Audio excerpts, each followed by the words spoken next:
আমি একটা কাজের জন্য এক জায়গায় যাচ্ছিলাম, হঠাৎ করে এই চাচাকে দেখলাম রাস্তায় শুয়ে আছে। দেখে খুবই খারাপ লাগলো। ভাবলাম চাচাকে জিজ্ঞেস করি, চাচার মনে হয় কিছু খাওয়া দাওয়া করে নাই। তাই চাচাকে জিজ্ঞেস করলাম যে চাচা, চাচা দুপুরে ভাত খাইছেন? হ্যাঁ, কথা বলতে পারেন না? দুপুরে খাওয়া দাওয়া করছেন? দুপুরে কিছু খাবেন? আমি কিছু দোকান থেকে খাবার এনে দিই, খাবেন?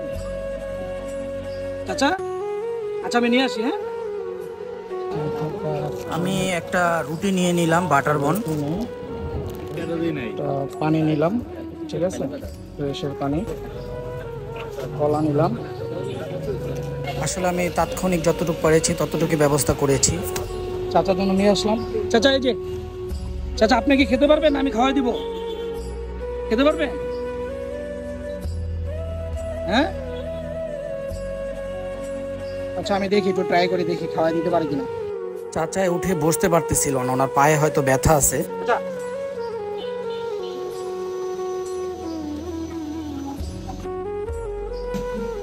উনি মনে হয় কথাও বলতে পারেন না, বুঝতে পারছেন? কথাও বলতে পারেন। চাচাকে দেখে মনে হচ্ছে এখানে ওনাকে হয়তো কেউ রেখে গেছে, কারণ চাচার শরীরে একটু ময়লা আছে, কিন্তু ওনার দাড়িটা এত পরিষ্কার যা বলার বাইরে। পানি আছে চাচা, পানি দিব? কথা বলতে পারেন। এই চাচা পানি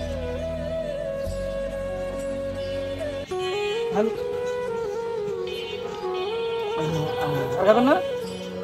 যাই হোক, এই চাচা হচ্ছে আপনার এখানে পড়ে আছে। যারা অনেকে আছে বৃদ্ধ আশ্রম চালান, যদি এই ভিডিওটা তাদের কারোর সামনে পড়ে অবশ্যই এই লোকটাকে আপনারা একটা ব্যবস্থা করবেন।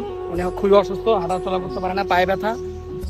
কোনো বৃদ্ধ আশ্রমের লোক যদি দেখেন অবশ্যই তাকে নিয়ে যাবেন। ভিডিওটা বেশি বেশি শেয়ার করবেন যাতে কোনো বৃদ্ধ আশ্রমের চোখে পড়ে।